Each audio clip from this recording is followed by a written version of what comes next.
Boa noite, irmãos. Se alguém perguntar a você amanhã, segunda-feira, você vai encontrar com um amigo seu lá no trabalho e pergunta: onde é que você foi ontem à noite? O que você vai dizer? Fui à igreja, fui na igreja, fui na casa do Senhor, né? E se alguém perguntar: que igreja você pertence? Cada um, a maioria aqui vai dizer que pertence a esta igreja, não é? Mas um ou outro, vários aqui, outros talvez vão dizer em outras igrejas. A igreja. O que é a igreja? É importante a igreja? Se acabasse a igreja na face da terra,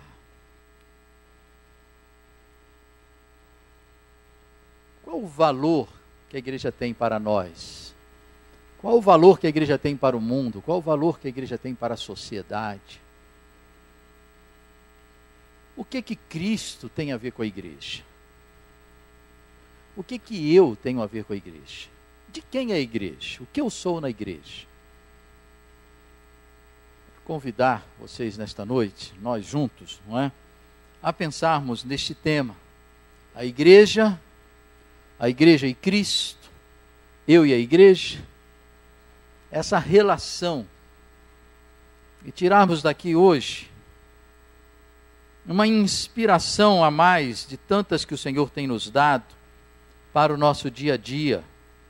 E eu quero convidar os irmãos a abrirem suas Bíblias e Novos Testamentos no que Jesus falou e Mateus registrou no seu Evangelho, então, Evangelho de Mateus, no capítulo 16, aquele famoso diálogo ligeiro ali de Cristo com os discípulos, que na verdade acabou sendo mais enfatizado entre Cristo e Pedro. Então, Mateus 16, a começar do verso 13 até o verso 18, tá bom? Mateus 16, de 13 a 18.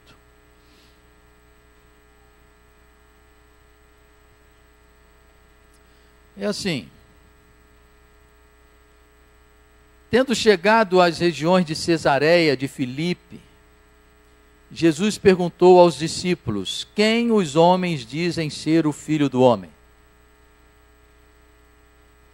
Eles responderam: alguns dizem que é João Batista, outros Elias, outros Jeremias, ou algum dos profetas. E Jesus lhes perguntou: mas vós, quem dizeis que eu sou? Respondendo Simão Pedro, disse: tu és o Cristo, o Filho do Deus vivo. E Jesus lhe disse: Simão Barjonas, tu és bem-aventurado, pois não foi carne e sangue que te revelaram isso, mas meu Pai que está no céu. E digo-te ainda mais que tu és Pedro, e sobre esta pedra edificarei a minha igreja, e as portas do inferno não prevalecerão contra ela. Ok, só até aí, tá, irmãos? Na verdade, esse texto responde para nós quem é Cristo e responde também quem é a igreja. Não de forma completa, porque tanto um quanto o outro tem uma dimensão que nós não podemos captar, mas suficientemente para entendermos a pessoa de Cristo na sua essência e a igreja nisso. Eu quero chamar a atenção dos irmãos para 3 declarações aqui, que vão nos ajudar bastante sobre Cristo, sobre a igreja e sobre nós nessa relação, nessa tríade relacional aqui. Olha só. Primeiro, verso 13. O Senhor pergunta: quem os homens dizem ser o Filho do Homem? E aí os discípulos respondem: olha, estão dizendo aí, em síntese, que tu és um grande profeta. E isso nos chama a atenção, porque esta pergunta que Jesus faz aos discípulos para saber o que estão dizendo, tem sido respondida ao longo dos séculos e já dos milênios. O mundo tem se manifestado sobre o que ele pensa a respeito de Cristo.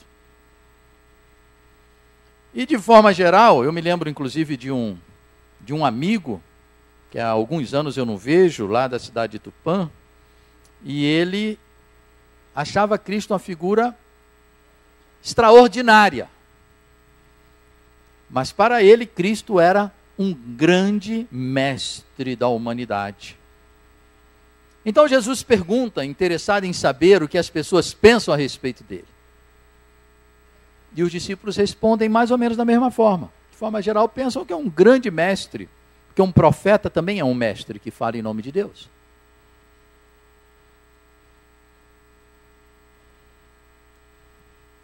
É importante nós entendermos quem é Jesus. Quem o mundo tem dito que é Jesus? O que você tem ouvido sobre Jesus? O que as pessoas, tanto as que têm contato conosco, quanto as que não têm diretamente, mas hoje através dos meios de comunicação, fazemos um relacionamento virtual, não é? Tem gente apaixonada por artistas, por ídolos que nem sabem da nossa existência, né? Mas até se entram em depressão. Então nós sabemos o que essas pessoas estão dizendo. Mas a pergunta aqui é o seguinte: Jesus está interessado em saber, então, também o que eu penso a respeito dele, o que você pensa a respeito dele. E esse é o foco aqui para nós hoje. O que Jesus é para você? O que Jesus, você crê que Jesus seja o quê?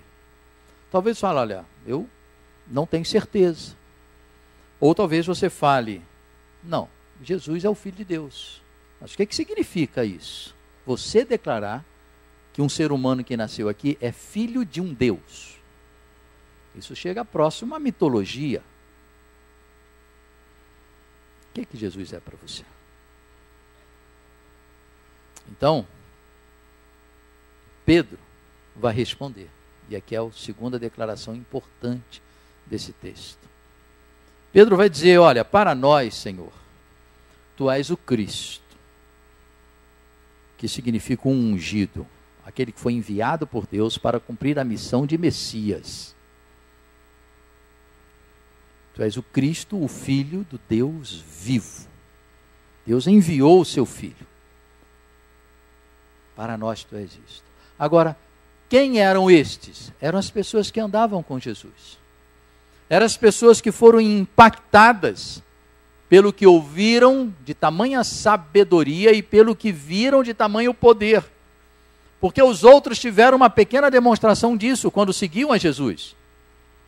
E até as pessoas de autoridade chegaram a dizer para Jesus, olha, nós vemos que as coisas que tu fazes só pode ser de Deus.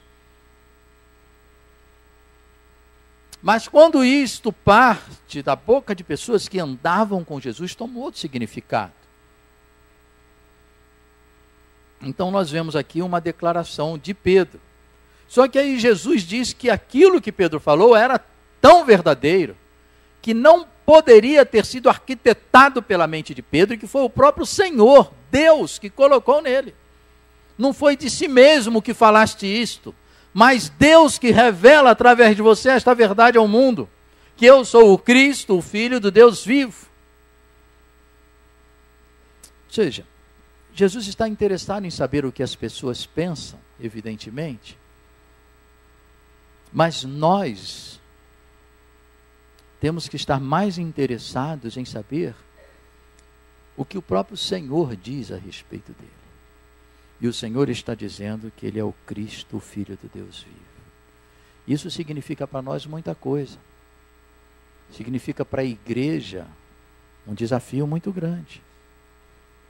E nós somos tendentes, irmãos, a declarar coisas e nos convencermos que cremos nessas coisas e nem sempre cremos. Nem sempre aquilo é sincero. Quantas vezes falamos que amamos e no fundo, nem todas as pessoas que dizemos que amamos, amamos. Você ama o próximo? Eu amo. Você tem compaixão? Tenho. Você é bom? Sou. As declarações, elas nos desafiam. E este é o grande desafio. Viver as coisas que declaramos. Nós declaramos que Jesus Cristo, Ele é o próprio Deus que foi enviado pelo Pai para ser o Messias, o Redentor da humanidade. O que nós fazemos com as coisas que um ser deste tipo diz que é a verdade? O que nós fazemos com as suas ordens? O que nós fazemos com as suas revelações? Como que eu posso, pensando em mim, há tantos anos, dizer tantas coisas lindas, até daqui de onde eu estou, sobre Jesus? Em alguns momentos, quando essas coisas são provadas, eu me recolher e não assumi-las, e não me confortar nelas, e não me encorajar nelas, e não obedecê-las, e não ser fiel a isto. Não, uma das coisas importantíssimas que marcaram o ministério de Jesus foi a sua luta contra a religiosidade. A religiosidade é um câncer na espiritualidade. Porque nós transferimos para as coisas, sejam as coisas decoradas e ditas, sejam as coisas figuradas em imagens, sejam os ritos que são figuras que nós trazemos para uma prática, nós transferimos para estas coisas algo que deveria ser de uma convicção profunda. Então, por exemplo, nós nos dirigimos a um culto em vez de sermos um culto. Então nós transferimos para a oficialidade da membresia de uma igreja através do batismo a nossa segurança de que nós somos povo de Deus, mesmo que lá fora eu não viva como um povo de Deus. Ou seja, eu quero ter uma marca de Cristo como sendo ovelha dele, marcada por ele, mas essa marca não passa da minha pele, ela não atinge o meu coração. Aí quando eu quero que os irmãos tenham absoluta convicção que eu estou inserido neste contexto. Quando eu sou desafiado pela palavra, eu procuro alguma fuga para eu poder conciliar-me comigo mesmo. O meu ego exige isso de mim. Que ele seja sustentado com certa dignidade. Imagina eu pregando aqui na frente e eu reconhecer que eu sou hipócrita. Aí quando Jesus vira para os religiosos, e aqui hoje todos nós aparentemente seríamos religiosos, não que não sejamos também espirituais, e os desafia, em vez de eles vestirem a carapuça, o que eles fizeram? Mataram aqueles que estavam trazendo uma cisão na sua identidade. Sou algo fora, mas não sou dentro. Jesus nos desafia. A igreja que temer ser desafiada por Jesus não pode seguir a Jesus. Para estes mesmo que falaram isto, que falou isto, antes falaram que vocês não querem ir embora também? Está todo mundo me abandonando? Vão também.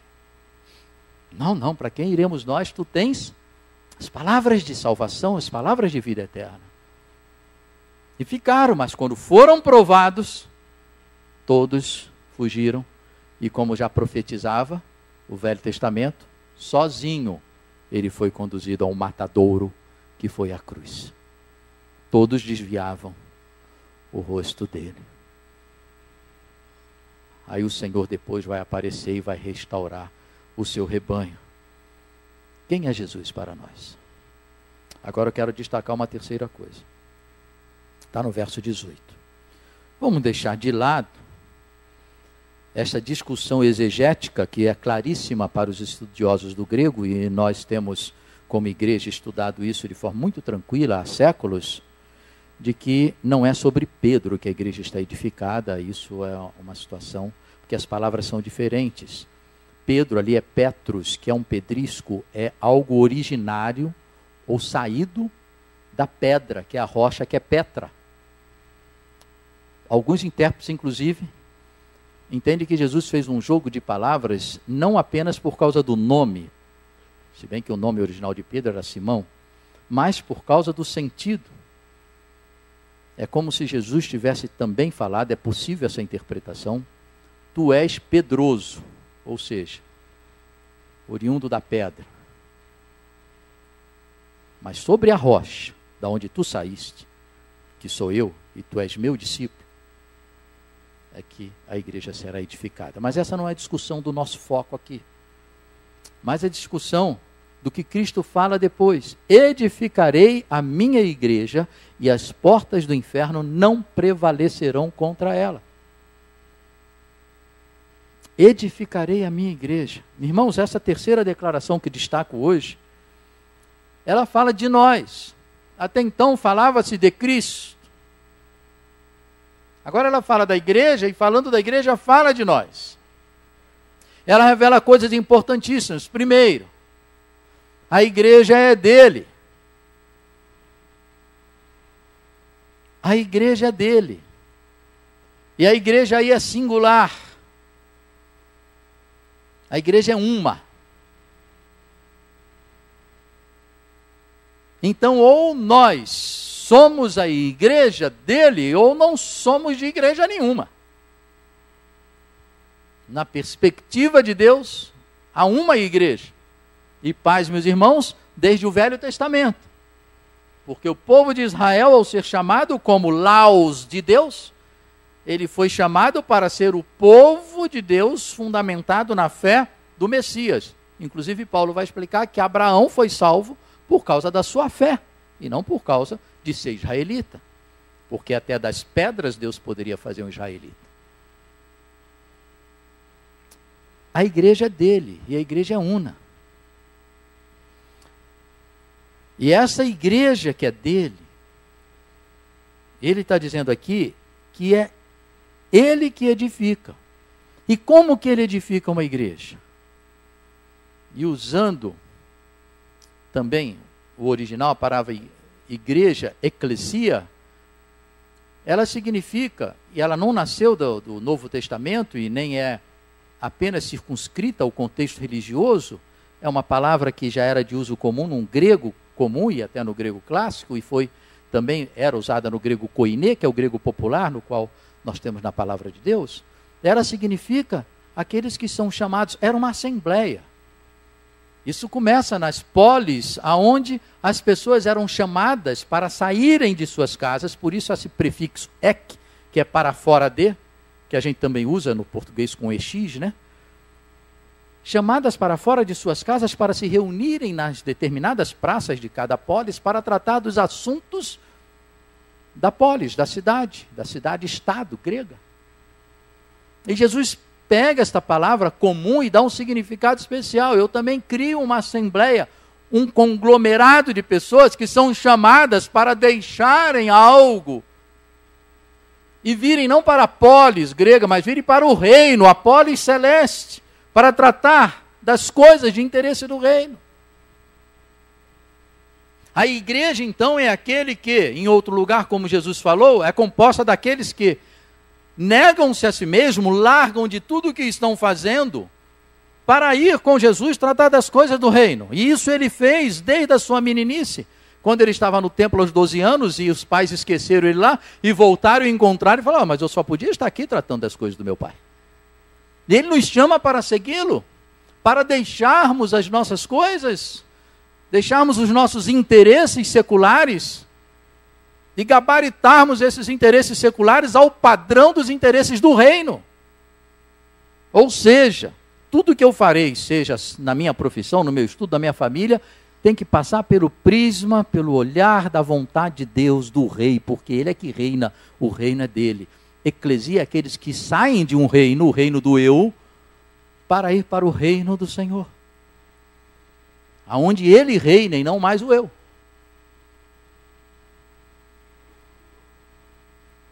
Então nós vemos aqui que ele vai edificar a igreja que é dele. E como ele disse no primeiro verbo dessa frase, ele edificará. E ele começa edificando, chamando-nos para segui-lo. Então Ele nos provê de tudo o que precisamos nesta caminhada, porque Ele que nos chamou. Ele que nutre a igreja. Se você pegar Efésios 5:29, você vai ver que o Senhor, Paulo vai dizer que ninguém quer mal para si mesmo, para a sua própria carne, para o seu próprio corpo, assim também como Cristo fez com a igreja, nutrindo, cuidando da igreja. Porque a igreja é dele, você é dele. Se você largou tudo pela fé, para seguir a Jesus, e tudo mais agora na sua vida, só está sendo vivenciado porque se encontra em sintonia com o reino dele na sua vida, você goza da própria ação do Senhor edificando você, suprindo você, fortalecendo você, cuidando de você, nutrindo a sua vida. Ele é o Senhor da igreja. E Ele vai dizer aqui no final, que neste seu desejo de edificar a igreja, de cuidar da igreja, Ele garante a vitória para a igreja. E nesse embate que Ele vai falar no final, as portas do inferno ou do Hades não prevalecerão contra a igreja, isso significa que Ele nos dará a vitória sobre qualquer tentativa de aplacar o plano que Deus tem para a vida daqueles que reunidos chamam-se igreja. E aí garantirá a igreja a glória, a vitória. Aí a igreja passa a viver na terra rumo a uma glória eterna, já com uma qualidade de vida diferente. Ao ponto que no Velho Testamento o Senhor vai dizer que estes são tão nobres para eles que tornam-se o seu prazer na terra. Ele olha para a humanidade e numa linguagem humana, que foi dito lá atrás que Deus até se arrependera de ter feito o homem, Ele olha agora para a humanidade e em nós, como se Deus precisasse disso, mas numa linguagem humana, se alenta no fato de que o que Ele programou para a humanidade pode ser reproduzido em quem quiser, desde que se torne esses que, deixando tudo pela fé, queiram segui-lo. Bem, não sei qual é a resposta que as pessoas esperam ouvir quando nos perguntam qual a sua igreja. Evidentemente não é com essa visão do ensino bíblico sobre o que é a igreja. Querem saber se você é evangélico, se é batista, se é católico, se é espírita, alguma coisa assim. Mas eu e você precisamos ter uma profunda convicção de que ser igreja é estar fundamentado na pessoa, na vida de Cristo, que nos chamou, e porque cremos que Ele é o Filho de Deus, largamos tudo para segui-lo. Às vezes temos que largar de forma literal, porque estamos fazendo coisas que não convêm. Às vezes tem que largar um relacionamento, às vezes tem que largar um emprego, às vezes tem que largar uma atividade econômica que se faz, às vezes tem que largar um vício, tem que largar um grupo, tem que largar até um estudo, porque não está compatível com a visão de Deus para a vida da igreja. Mas em geral, eu tenho que abrir mão de fazer dessas coisas o sentido e a razão e o sonho e o ideal da minha vida, e colocá-las todas dentro do sentido, da razão, do sonho e do ideal que Deus tem para a minha vida.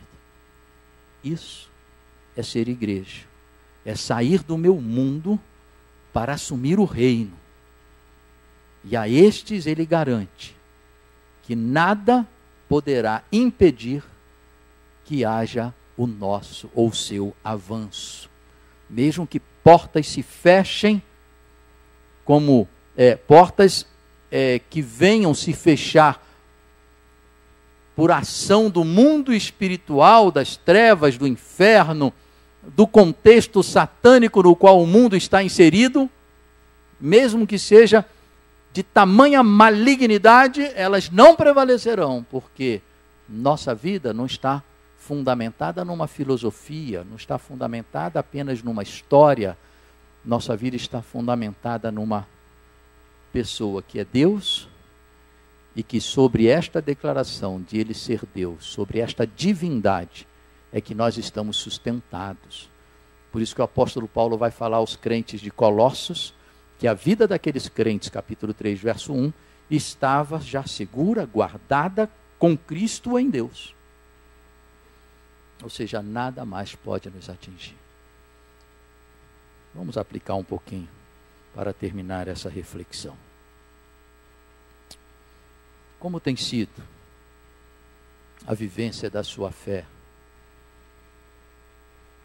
Como tem sido esse seguir a Jesus? Como você tem sido como igreja? Como você tem sentido segurança na sua vida diante dos eventos que nos agridem, mas de forma mais cabal, diante da possibilidade da morte? Como tem sido lidar com esses fenômenos existenciais? Você tem convicção que Jesus é um Deus, Filho de Deus, que encarnou para ser o Senhor da igreja, e a sua vida está fundamentada na vida, obra e palavras dele? Se sim, você largou tudo, sua prioridade é ele. Você é a igreja. É para você que ele está falando. Fique tranquilo. Nem as portas do inferno prevalecerão contra você. Se você estiver no meu plano, o meu plano, se você estiver dentro do meu plano para você, esse plano será realizado. Agora, é muito interessante essa palavra traduzida na maioria das Bíblias por inferno, que na verdade é o Hades, que ela pode ter essa interpretação do inferno, mas o Hades é mais abrangente do que o inferno.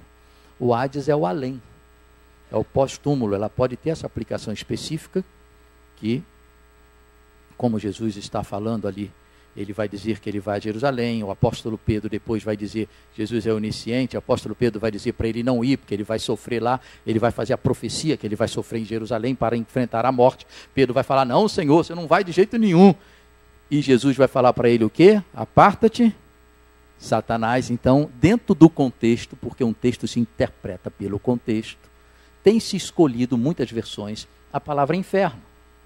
Porque o contexto é um contexto de Satanás impedir a ação da salvação. Porém, cabe perfeitamente o Hades como o mundo dos mortos, não necessariamente apenas a parte maligna deste mundo dos mortos, mas aonde as pessoas vão para após esta vida.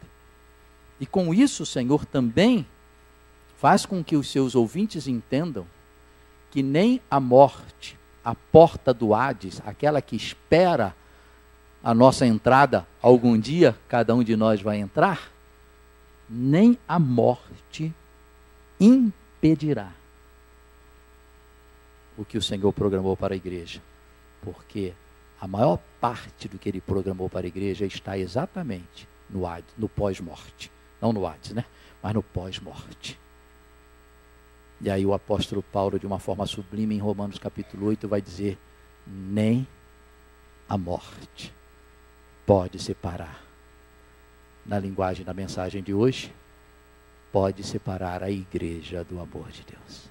Nem a morte. Saiba uma coisa, as profecias que o Senhor tem, elas são de bênção, elas são para a igreja. As profecias abençoadoras de Deus são para a igreja. Não é para o Carlos, não é para a Michele, não é para o Antônio, são para a igreja. Todos aqueles que deixam suas vidas, os seus eus, assumem a cruz e pela fé em Jesus como Filho de Deus, o Cristo, entregam-se para o seu reino, para ele reinar em si, todos esses estão dentro das promessas de Deus. Baixe sua cabeça um pouco.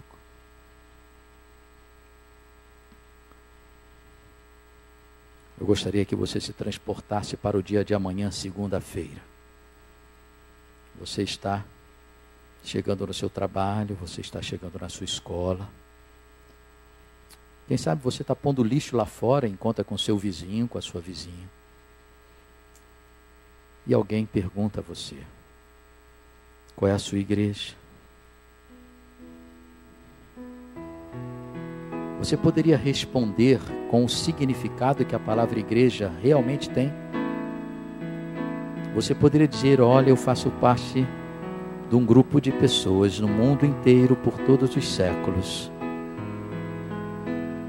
que renunciaram suas próprias vidas, abriram mão de tudo, aceitaram a chamada, saíram das suas vidas, das suas casas, dos seus mundinhos, para seguir a Jesus, crendo que Ele é o Cristo, o Filho do Deus vivo. E agora tudo em minha vida toma o significado que Deus quer que tenha dentro do seu propósito.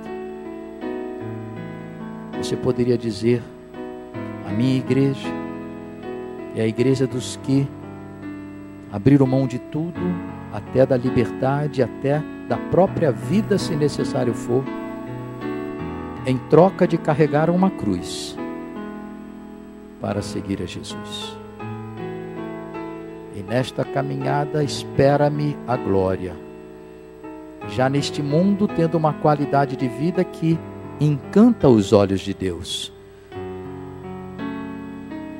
pela pureza, pela integridade, pela fé. Mas esta qualidade de vida se projeta no tempo que nem mesmo as portas do Hades podem impedir. Eu me orgulho de ser igreja.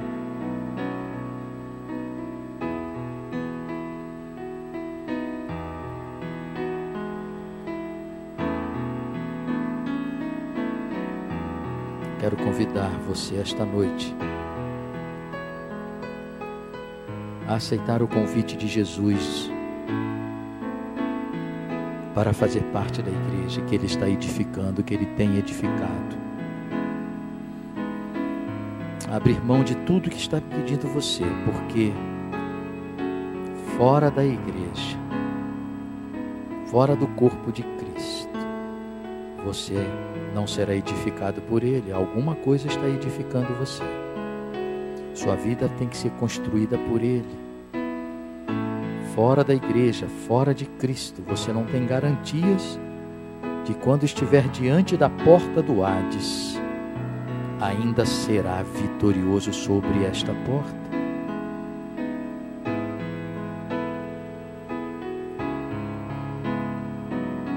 Renuncia tudo e sai daqui esta noite falando para o Senhor Jesus: eu creio, não que Tu és um grande mestre ou um profeta, mas eu creio que Tu és o Cristo, o Filho do Deus vivo, e por isso eu aceito a Tua chamada para sair da onde eu estou hoje, do mundo em que eu vivo, para tomar parte nesta grande Assembleia Universal daqueles que assumem a caminhada seguindo a Jesus. Ó Deus, derrama sobre a Tua igreja nesta noite uma atuação do Teu Espírito Santo, de forma que essas palavras, quem sabe muitas vezes não tão inteligíveis por causa das nossas limitações para expô-las, sejam suficientes para o Senhor, através delas, promover em nossas vidas arrependimento e conversão, para vivermos como verdadeiro corpo de Cristo na terra e sermos felizes por fazermos parte disto. Em nome de Jesus. Amém.